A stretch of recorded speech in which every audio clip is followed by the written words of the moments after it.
1.9 seconds, this rocket will be well on its way to 2,000 feet, cruising at around 300 miles an hour. But how does it do this? Well, in this video I'm going to explain what makes hypervelocity flight possible and why speed is everything when you're trying to get rockets moving faster than the speed of sound. Well, first we need to understand what gets the rocket moving and how it does it in a matter of seconds. Well, in most amateur propulsion systems, this comes in the form of a solid rocket motor, which generates the thrust required for liftoff. These motors are extremely powerful and can generate hundreds of pounds of thrust even at the amateur scale. Now, this is really hard to grasp how much punch these rocket motors have in them. Before we dive into rocket motors, I need to explain the fundamentals of basic rocket propulsion. Rocket motors work by accelerating gas to high speeds as it exits the nozzle. Due to Newton's third law, all actions must have an opposite and equal reaction.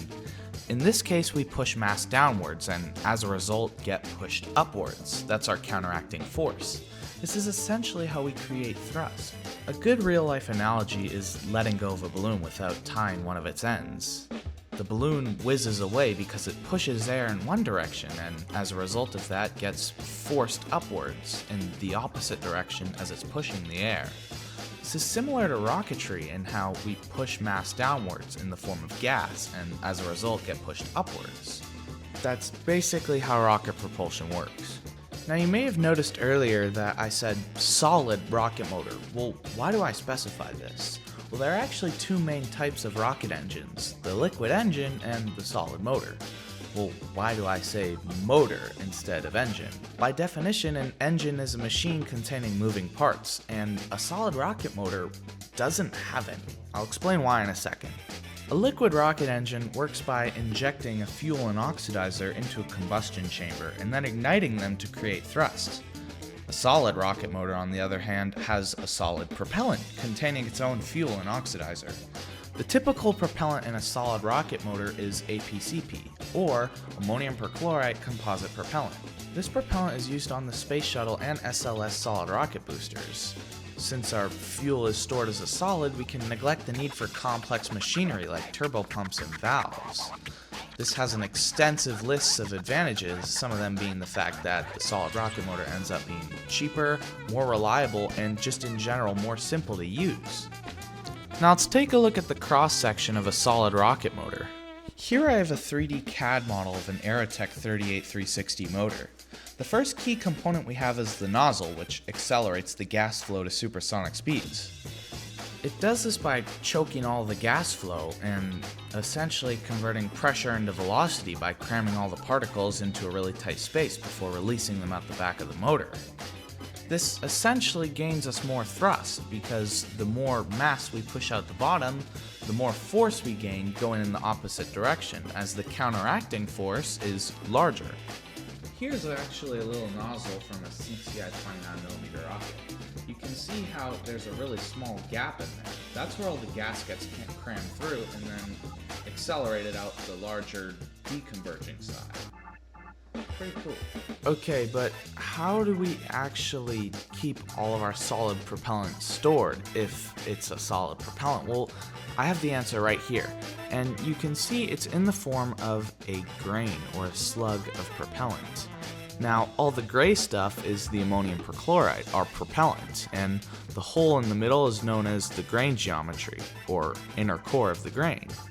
Now, this shape of it, in this case it's a circle, determines the grain geometry, and this grain geometry can govern things like our thrust and burn time. So I'm actually not going to get into grain geometries because it gets pretty complicated and I want to save it for a dedicated solid rocket motor video. Now when we ignite the motor, the grain burns from the inside out, as depicted in this simulation I did in open motor. As the solid propellant burns away, we see changes in motor performance. This is because the propellant acts as the walls of the combustion chamber, and therefore as it recedes, we see changes in chamber temperature and chamber pressure. Now, those are only two factors, but in the end, because of that loss of pressure, we see changes in thrust, because of course we're not forcing as much gas out the bottom of the motor. These changes in the combustion chamber, and therefore thrust, make up what's called a thrust curve. Since we have different thrusts at different points in the burn, we plot them on a graph to see where we have the most thrust and where we have the least thrust. Take a look at the thrust curve of an I-284W, more on motor classification later. We can see how the thrust is at its greatest near the start of its burn and then tapers off as we lose pressure. As I mentioned earlier, this pressure loss is due to multiple factors, such as the fact that as the chamber walls recede, we have differences in volumetric conditions, meaning that we don't have as much gas being forced into a tight space in that chamber, therefore decreasing pressure, as I said just now, and this change in pressure decreases our thrust. Note, not all motors follow this pattern, and some are different depending on the type of propellant and the grain geometry. I want to quickly go over the different units you'll find labeling rocket motors. Now, these are very important if you want to understand what kind of motor you're dealing with, so I suggest you pay attention. Let's start with one of the most common units, the Newton second. The Newton second is a unit of impulse and measures the total push we give over the duration of the burn. More Newton seconds means more total thrust delivered. For example, if a motor exerts 10 newtons of thrust for 2 seconds, then we have a total Newton second impulse of 20 Newton seconds. Think about that. We generate 10 newtons of thrust for 1 second and then another 10 for another second. Add those up and we get 20 Newton seconds of thrust. See how it kind of measures that total push over the total burn time? It's kind of a combination of the two. One good way to think of it as is if we have a motor with 100 Newton seconds of impulse, we can either burn the motor for 100 seconds generating 1 Newton of impulse, or burn the motor for 1 second generating 100 Newtons of impulse. Rocket motors are often classified by this impulse, and it determines what power class they're in. Now, more on power classes later. Just remember that a higher impulse doesn't necessarily mean your rocket will go higher or faster, or that your motor will generate more thrust. Speaking of thrusts, let's talk about thrust. Thrust is just the amount of push a motor gives at any given moment. It's usually measured in newtons, which is the standard unit of force. If you want to convert newtons of thrust to pounds of thrust, just divide the newtons by around 4.4. This can be fun to do because I can do the calculation, and then because I know some of the weights of objects around my house in pounds, I can be like, oh wow, this H100 produces enough thrust to lift 61 iPhone 16s. I'm not kidding, I did the math for it. It can lift 61.37 iPhone 16s if I remember correctly. I'm serious. It's pretty cool. Anyways, without thrust, your rocket isn't going anywhere. To cap it all off, we have burn time. Burn time is just the duration at which your motor produces thrust from ignition to burnout. Most burn times in amateur rocketry sit around 1 to 3 seconds. Me personally, I like what are called long burn motors, meaning they have a really long burn, of course, obviously. Okay, let's wrap this up. How hard a motor pushes is its thrust. How long the motor pushes is its burn time, and the combination of both is the impulse in Newton seconds. This measures our efficiency.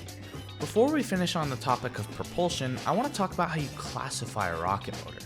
Now, when you get a rocket motor, it comes with an identification code containing a letter and then a number. The letter is telling you what power class it's in. Power classes are represented by ranges of impulses in Newton seconds. For example, you have the lowest power classes like A and B, A producing 1.26 to 2.5 Newton seconds of impulse, while B produces 2.5 to 5 Newton seconds of impulse. It's just a classification and kind of a range for where your motor sits. Now, on the other hand, you have high-powered motors, such as J motors. These produce in between 640 and 1,280 Newton seconds of impulse. Why is that so much higher than A, B, and C? Well, that's because each letter doubles its predecessors in range as you get further in the alphabet. So, for example, an H motor has twice the range of a G motor, in which a G motor has 80 newton seconds to 160 newton seconds of thrust, while H has 160 to 320 newton seconds of thrust. Impulse. What am I saying? Stupid. There's some great lists online showing you the different ranges of impulse, so I suggest you check one of those out. I'm leaving a link in the description of the video so you can take a look yourself. Now, the number after the letter, The number is literally just telling you the average thrust in newtons that the motor produces over the duration of the burn. This is good to know as you want to make sure that your rocket will be able to sustain stable flight at that thrust. You might even see another number after that, usually having a dash before it. This is just representing the delay. The delay is the time from ignition to the time that the motor ejects, meaning that it ejects a black powder charge, pushing the parachute out of the top of the rocket. Okay, that's a lot of information, however, it is kind of rocket science, so let's sum it up in a demonstration. Here I'm looking at an I-161 solid rocket motor. Off the bat we can already tell the motor is in the I power class, so we know it has an impulse between 320 and 640 newton seconds. Now, the number is 161, meaning it produces an average of 161 newtons of thrust throughout the duration of the burn. It's really kind of simple, just that identification. Now that we understand how a solid rocket motor works, let's talk about the aerodynamics and how we can optimize the aerodynamics for high-speed flight. Firstly, I just want to say if you're enjoying the video and you like this video, then maybe hit the like button down below. That really helps a lot. Now, if you enjoy rocketry and understanding how it works, or just like watching really big rockets flying really fast, then maybe you could subscribe to the channel so that you can see more videos like this one where I talk about rocketry. Okay, let's talk about rocketry aerodynamics. Now, a crucial purpose of mastering aerodynamics is so we can keep the pointy end up and the flamey end down. Now, if you think about that from a rocket, the flamey end is the bottom down here and the pointy end is the top. We want to make sure that our rocket stays vertical on ascent because, of course, if we're going sideways, then it looks like we launched a missile, and I'm probably going to get arrested for that. While going straight up, the air becomes less dense as we ascend into the atmosphere, therefore making it easier to accelerate and retain our energy. Along with the fact that when we deploy the parachute, it comes straight back down. Obviously, we need to be going in the right direction, which is up, because we want to make sure that the rocket lands near us and we don't want to hit someone while going Mach 1. That would probably end up terribly. Okay, well, how do we actually do this, keeping the pointy end up and the flamey end down? Well, first we need to know 2 more units about rocketry. Now, you're probably tired of learning about units as I've been talking about them a lot, but trust me, these ones are interesting. Firstly, we have the center of gravity, abbreviated as CG. This is the point on the rocket where all mass values are perfectly equal in all directions. It's basically where you could place it on your fingertip and it would balance perfectly. Now, the center of pressure is where all aerodynamic forces converge and equalize. This means there's an equal amount of pressure on both sides of the point. Now, to determine our rocket stability, we look at the rocket's center of pressure and center of gravity in relation to each other. Now, we need to make sure that the center of gravity is above the center of pressure, or else our rocket will try to flip itself. Here's why. So let me do an example with a rocket. So you see that little Sharpie mark I put on there, right here? Well, imagine about there is where our center of pressure is. I'll put my finger on it. Now, if our center of gravity is above the center of pressure, then our rocket stays vertical because all the pressure is pressuring on the bottom of the rocket, meaning it's going to hold the bottom end down. So that's good, it keeps it vertical. However, if we have our center of gravity below our center of pressure, then there's more pressure on top of the CG, meaning that it's going to try to invert and put that pressure point on the bottom. And of course that's bad because, well, there's a lot of reasons why it's bad, and you can probably guess most of them. Now that we've solved the problem of how to stay vertical in flight through the use of fins, we can look at how we optimize the airframe of the rocket for high-performance flight. In rocketry, we use cylindrical airframes. A cylindrical airframe is used in amateur rocketry because it offers excellent aerodynamic efficiency, reducing drag and helping the rocket fly straight and fast. It's also structurally strong, easy to manufacture, and evenly distributes pressure and airflow along the body of the rocket. This makes it really ideal for simplicity in your design. Usually you'll find materials made from carbon fiber, fiberglass, or reinforced cardboard. The material that you need to use for your rocket really depends on the pressure loads that your rocket will face during high-speed flight. A rocket accelerating faster and with more thrust means that it needs a stronger airframe to accommodate for the increasing pressures as it accelerates. Now, your nose cone, which is the pointy tip of the rocket, also needs to be meticulously optimized for high-speed flight. There are many different shapes and sizes of nose cones, some of them being known as the von Karman, ogave, conical, and a few more that I didn't write them all down on here. I just wasn't willing to search them all up. Oh, and there's parabolic, I forgot. Anyways, I'll leave a list to some of them in the description so that if you really feel like checking them out, you can. For example, on this rocket behind me, I used an ogave nose cone that I CAD'd myself. 3D model. Now, these nose cone shapes are actually really important as they endure the high max Qs or dynamic pressures that the rocket faces as it accelerates into the air. The nose cone diverts air around the rocket and, if not done effectively, could lead to an excess of drag, decreasing the energy of the rocket. You also need to make sure you have a fairly heat-resistant nose cone for flights going above the speed of sound, or supersonic. Now, this is because as air compresses on the tip of the nose cone, it's able to generate heat. A good heat-resistant nose cone is literally just anything other than plastic. Please don't get me going about plastic nose cones. They're so stupid. Now, some high-performance fiberglass and carbon fiber nose cones actually come with an aluminum tip, adding to its heat resistance and redundancy. Now, these nose cones are the best ones on the market, and I'm planning on getting one for a rocket I'm going to be launching to Mach 1 soon, which is past the speed of sound. Just to clear it up, the Mach that I'm referring to is the speed of sound through air. Basically, it means that Mach 1 is the speed of sound and Mach 2 is twice the speed of sound, whereas Mach 1.5 would be 1.5 times the speed of sound. It's basically how it works. There are a lot of converters online if you want to convert Mach to miles per hour or kilometers an hour. Okay, so now we have all the tools we need to figure out the concept of high-speed flight. We know how a solid rocket motor works, along with how to classify its power. The motor will of course provide that monstrous thrust needed to get us moving off the launch pad and into flight. We also know how aerodynamics affect the rocket and how to create a good set of fins to stabilize it, keeping the pointy end up and flamey end down. We also have a nice sleek airframe, optimized for a high velocity launch while minimizing drag and holding as a solid structure. You know, I think we're ready to uncover how high-speed flight really works. Okay, so look at this rocket on the launch pad, ready for ignition. This is my scratch-built Titan 1X rocket, launching from my certification flight on an H-123.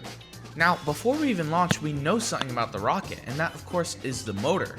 Now, because I said the identification code of the motor, you can work out in your head what kind of thrust it will produce and what impulse range it's in. Before we watch it lift off, look at the rocket. Notice the sleek body and ogave-shaped nose cone. As we just covered, this will help us punch through the airstream at high speeds, which is a requirement for retaining the energy. Energy, of course, is literally just the amount of force that we're applying upwards. Not exactly the thrust, but the force of the rocket, as the rocket has its own force, just not the motor. Now, the rocket weighs only around 2.5 pounds, and the motor produces around 28 pounds of thrust. That's an 11-to-1 thrust-to-weight ratio. Think about that.